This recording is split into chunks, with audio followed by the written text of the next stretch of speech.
Hello everyone, welcome here to Musicians Edition. I'm Evan, the piano instructor. In this video, I'm going to be going over the advanced parts of reading music, which is going to cover dynamics and articulation. All those little marks that you've seen on the sheet and probably didn't know what they mean, we'll go over here today. First, let's look at dynamics. And dynamics is going to deal with loudness. Because piano is an instrument that we can play quietly, loudly, or anywhere in the middle, we can mess around with the loudness that we play with as a way to alter the expression that we give into a piece. And it's all dynamics that deals with that. So we'll go over all the different terms that cover those here. The first way this might be written is by a couple letters in between the treble and the bass clef.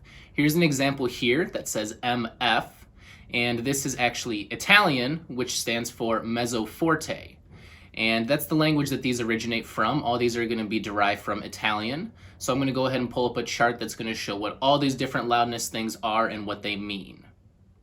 So there's three letters that we're going to look out for, P, M, and F. And then those letters are going to be combined, so they can be doubled down to make PP or combined to make MP or MF. And here's the different meanings of those here.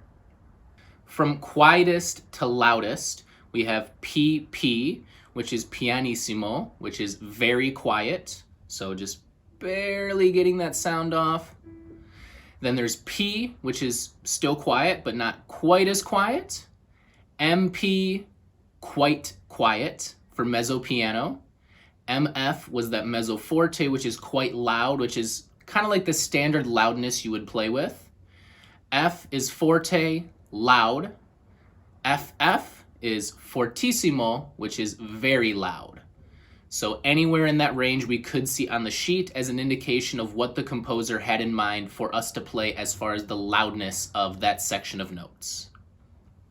So here's an example here I'll put on the screen for you guys, and it's not so common to see these dynamics placed so close together to each other on the sheet. Once you are playing an MF or a P or whatever, it's usually stuck for a longer stretch of notes than what I have here. This is just for practice sake. So playing just all the same note in a row, this is just 8 Fs that we're just going to alter the volume of. So I said MF is kind of that standard loudness. When we hit P, I'll play those notes a bit quieter. And finally finishing with the PP, I'm going to play quietist on that final note there. So if I were to play 8 Fs in a row, standard, it would just sound like this. Okay, that's all at the same volume. So if I want to alter that and fit this piece a bit more, it would sound like this.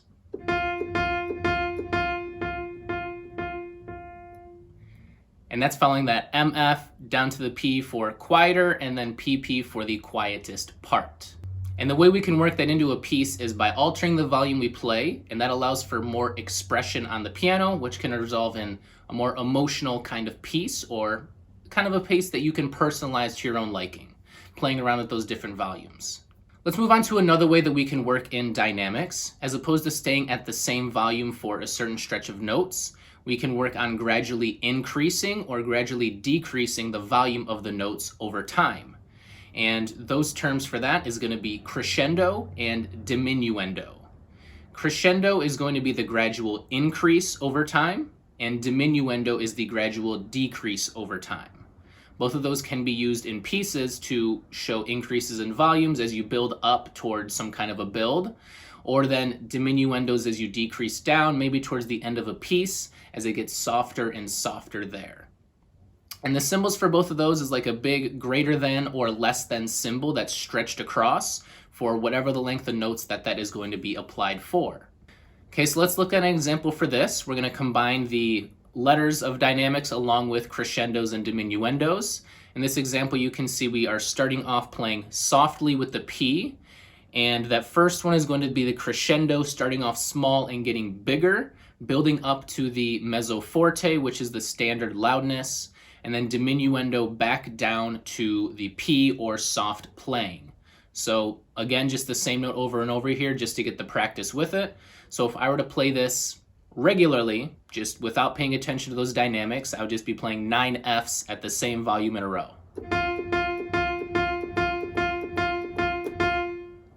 Which doesn't have much expression to it. It's pretty standard there, pretty simple. If I wanted to add these dynamics into it, I'm going to start soft, work my way up to loud, and then go back to soft like this.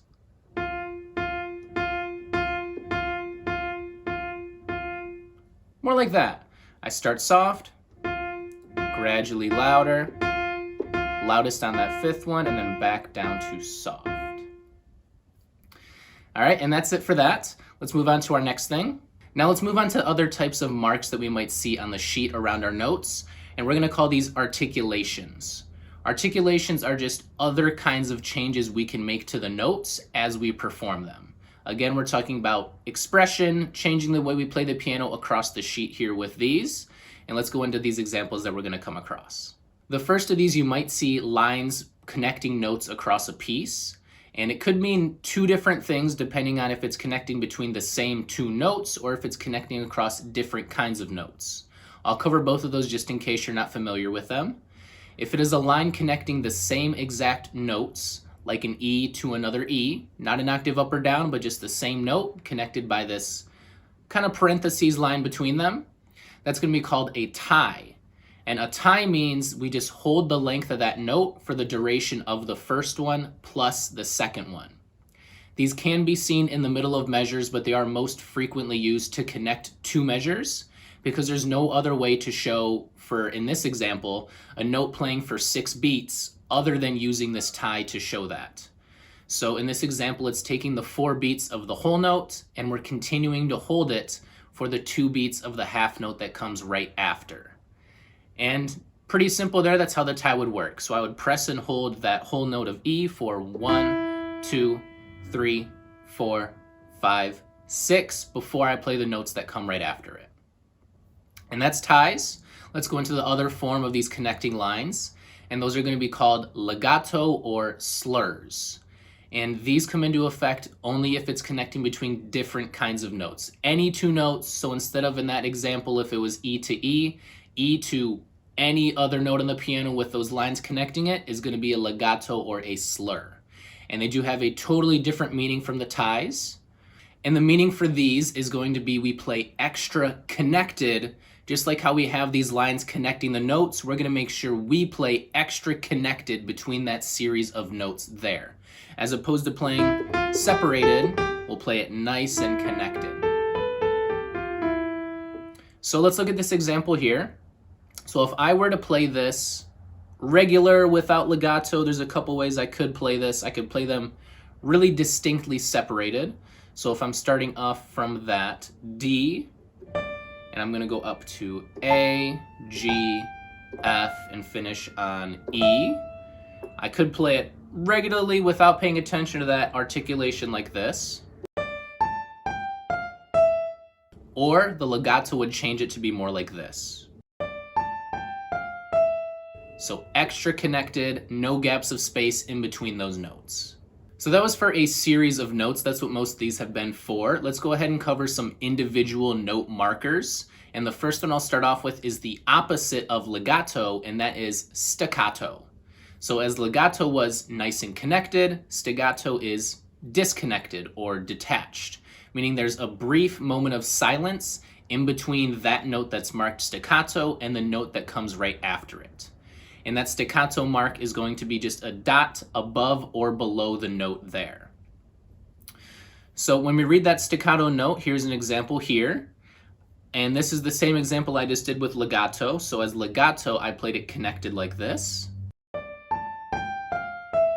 Staccato, I'm going to make sure I leave a very brief moment of silence in between each note because all of these have that staccato mark above them, and that would be like this.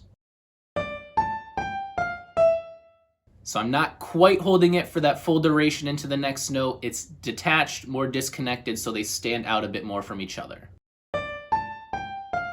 As opposed to...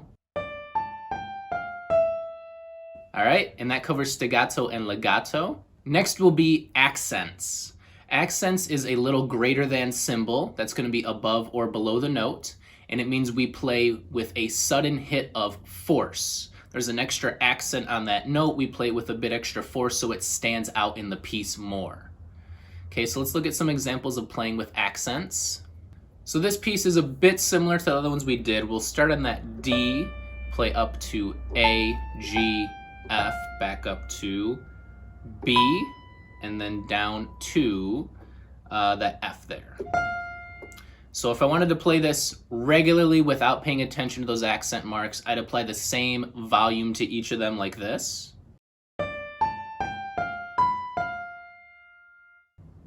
Or if I wanted to use these accents a bit more, I'm going to have that high A and the high B be played with extra loudness so they can stand out more in this piece, and that would be like this.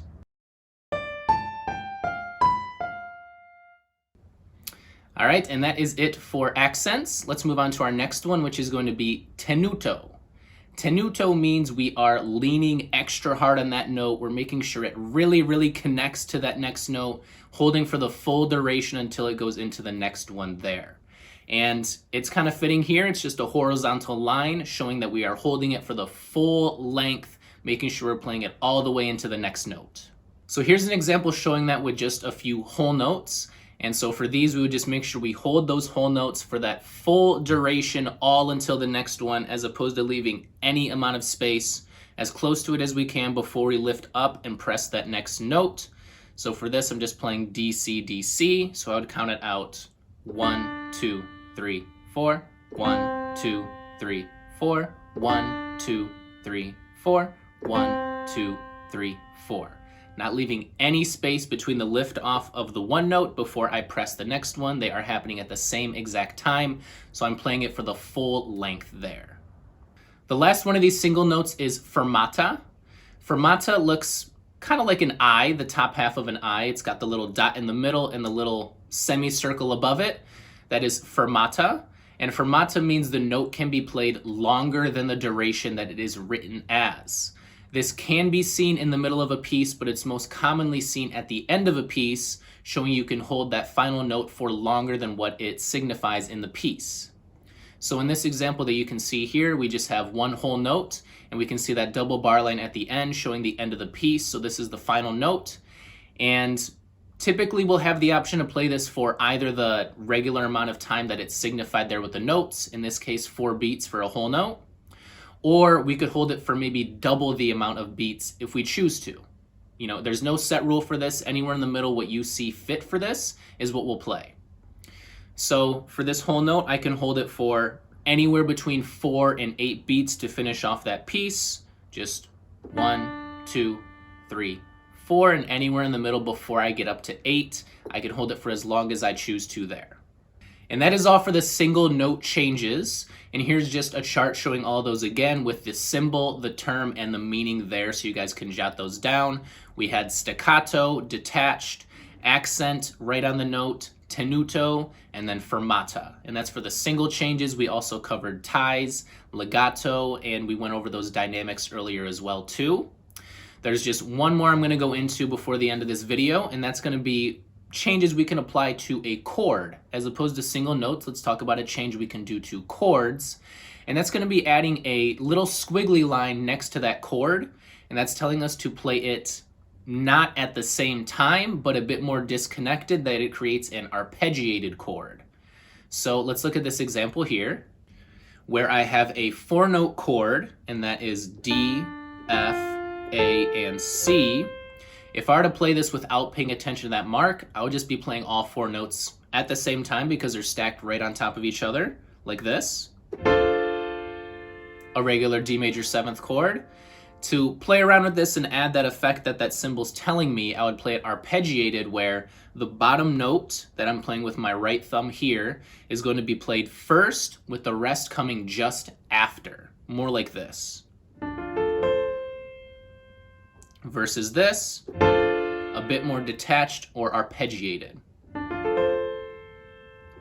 And this can also be seen stretching between both clefs, from the bass up to the treble clef.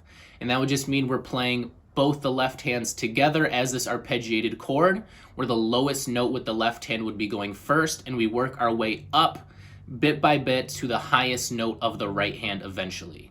So in this example here, we have 1, 2, 3, 4, 5 notes. So that bottom note would go first, and each one going up would just come right after the previous one.